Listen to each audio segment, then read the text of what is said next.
Приветствую всех на канале Рукоделки-посиделки, и давайте вам расскажу, что же я связала. Меня так долго не было на канале, были семейные обстоятельства, но сейчас не об этом. Хочу вам показать вот такого малыша. А кто же это такой? Как думаете? И смотрите, это все, что у меня осталось от моточка в 50 грамм. И немножко беленькой ниточки я использовала. А что же у меня из этого получилось? Давайте я вам покажу, что же у меня вязалось. В общем, было много вариантов. Кто-то сказал, что это маленький ослик, кто-то еще, но на самом деле это маленький кенгуру, малыш. И немного процесса. Хочу показать вам все детальки будущей игрушки. Так, вот этого малыша я уже связала. Как вы поняли, это будет кенгуру, мама. Сейчас она не очень похожа на маму. Сейчас она похожа на какого-то утконоса.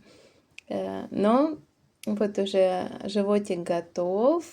Носик сейчас я буду делать утяжку и все пришивать. Детеныш готов. Вот он будет где-то примерно вот так сидеть в сумочке. Только я закончила вязать сумку. Вот такая она будет. Сейчас я буду ее пришивать. Вот как-то вот так. Вот. А туда будет садиться детеныш. Вот так, немножко вам процесса показываю. Ноги я тоже вязала. Вот смотрите, хочу показать вам особенность ножки. Она с одной стороны плоская, а с другой стороны выпуклая. Вот. Поэтому здесь у меня есть и правая, и левая ножка, чтобы вот этой... Так видно будет, да? Вот, видите, тут плоская, а здесь выпуклая. И вот так буду я пришивать. Но у кенгуру ноги длинные. И вот хвост я связала, хвост я перевязывала несколько раз. Я его укоротила, но не знаю, может быть еще удлиню. Буду смотреть по самой игрушке, как оно будет выглядеть уже. Какого жирафа? У кенгуру-то хвост длинный, потому что он как часть опорной его системы, благодаря которой он прыгает. Но у нас же игрушка. В общем, видите, все детальки связала, ушки связала, ручки связала. Теперь это все сейчас буду собирать. И покажу вам уже потом готовую, наверное, игрушку. Пошла все это собирать. И вот готова его мама. Давайте я его посажу в сумочку и покажу вам эту игрушку.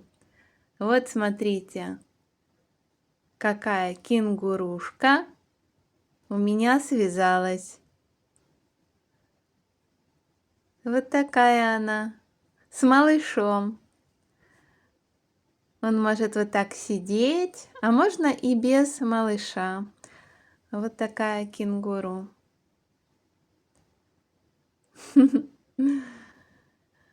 Работа шла интересно с этой игрушкой.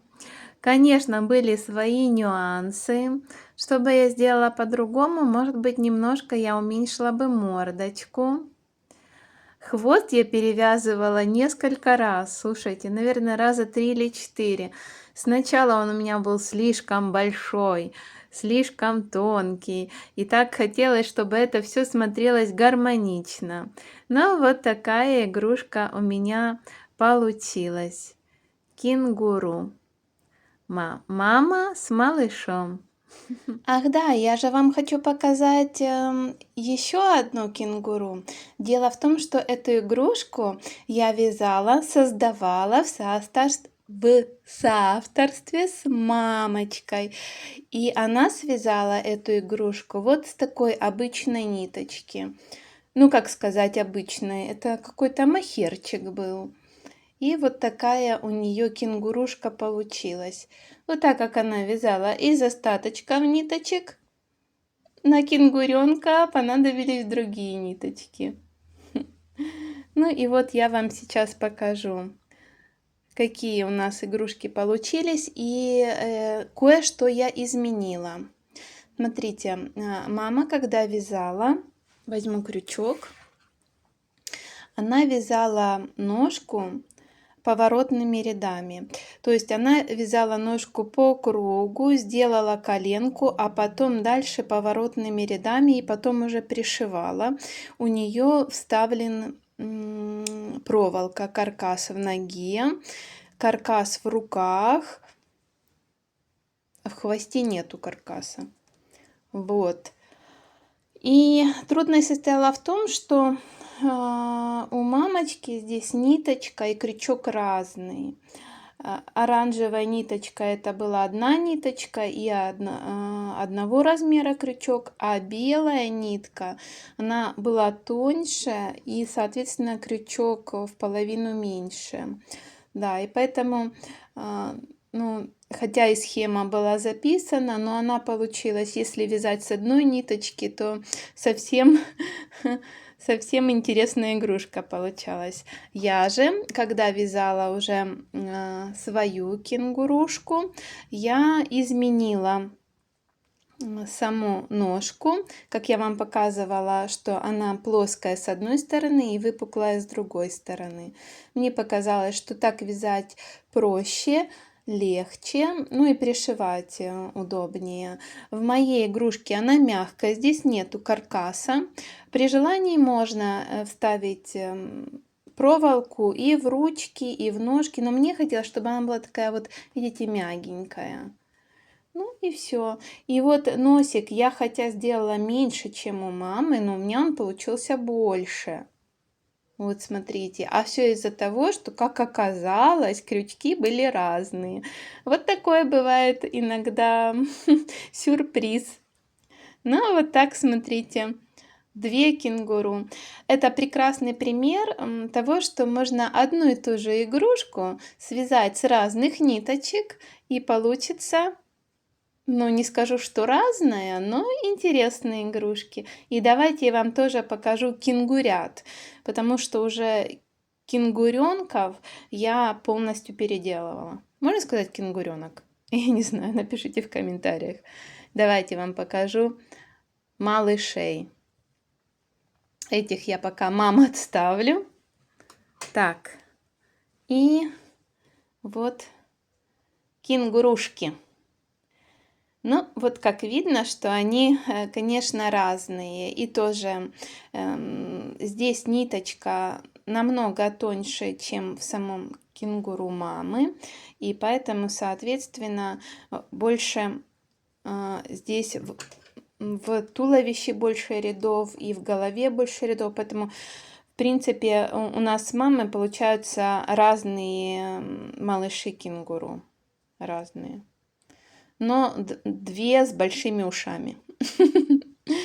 Ну вот так вам немножко истории создания вот таких игрушек.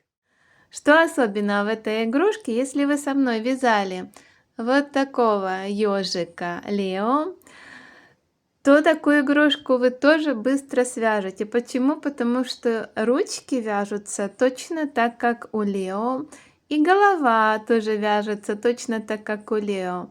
Носик немножко другой, ну и, соответственно, уже туловище и ноги тоже другие. Ну и вот такая связалась у меня игрушка.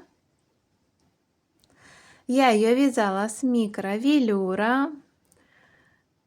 Ниточка хорошая, интересная, игрушки получаются очень милые.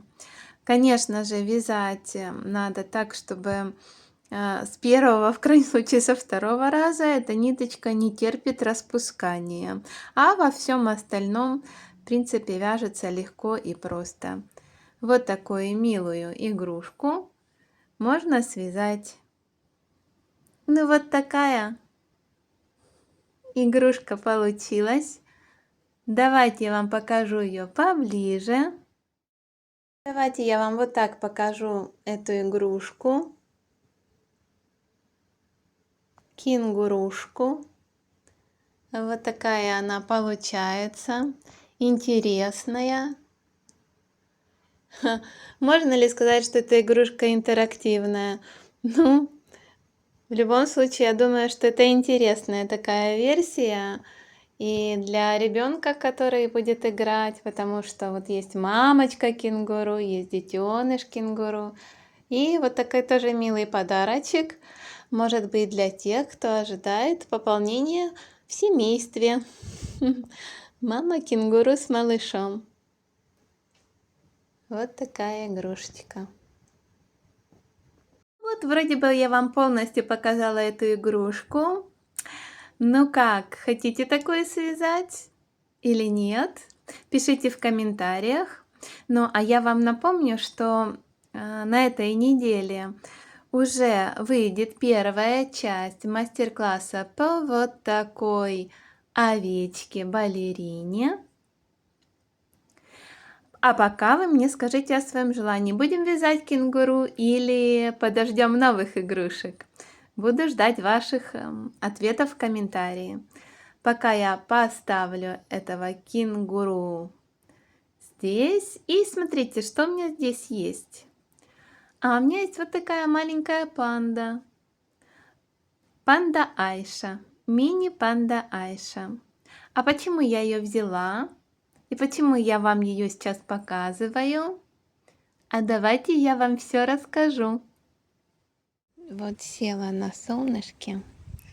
У меня тут такое красивое место. И что? Буду я вязать из Dolce Baby. Хочу связать панду. У меня на канале есть мастер-класс. Я его снимала 3 года назад и вязала вот такую маленькую панду. А мне стало интересно, а что же будет, если я свяжу по этому же мастер-классу, но из ниточки Dolce Baby. Какой же крючок? Вот у меня тут есть. Вот у меня есть тут пару крючков я приготовила. Значит, у меня здесь 3,5 и 3. Вот. Сначала начну вязать 3,5. И как я планирую? Я планирую, чтобы у меня основной цвет был серенький, светло-серенький. А уже то, что у панды черное, у меня будет голубенькое. Ну вот, вам интересно посмотреть, что у меня получится, я вам потом покажу. Ну вот, голова готова. Осталось за немногим. Ушки и туловище. Смотрите, сколько я уже связала. Это буквально за час. Такую панду можно связать за час. Голова готова, туловище готово, ножка готова. Мне осталось связать последнюю ножку и все собрать, все детальки. И получится вот такая милая пандочка. Вам потом покажу уже конечный результат. Так, ну что, мини-панда Айша. И вот какая получилась у меня пандочка. Я ее уже не могу назвать мини-панда Айша. Это у меня уже будет панда-тучка. Вот она, видите, голубая такая серая. Дождевая тучка. Панда дождевая тучка. Получилась мягкая, классная игрушка. Конечно, мне кажется, если бы я взяла ниточку беленькую и черненькую, это было бы более эффектно. Но такая тоже милашка мне нравится. И вот так у меня получилось на этой неделе вот столько игрушек. Но это не неделя, на самом деле больше, несколько недель прошло. Но вот такие игрушки появились. Ну что, пора приступать и разрабатывать новую игрушку. У меня есть несколько идей, а может быть вы мне предложите, какого следующего звереныша или игрушку, а может быть куколку мы с вами будем вязать в августе месяце. Подскажите мне в комментариях, буду ждать ваши ответы. А я желаю вам приятного творчества и до новых встреч. Пока-пока.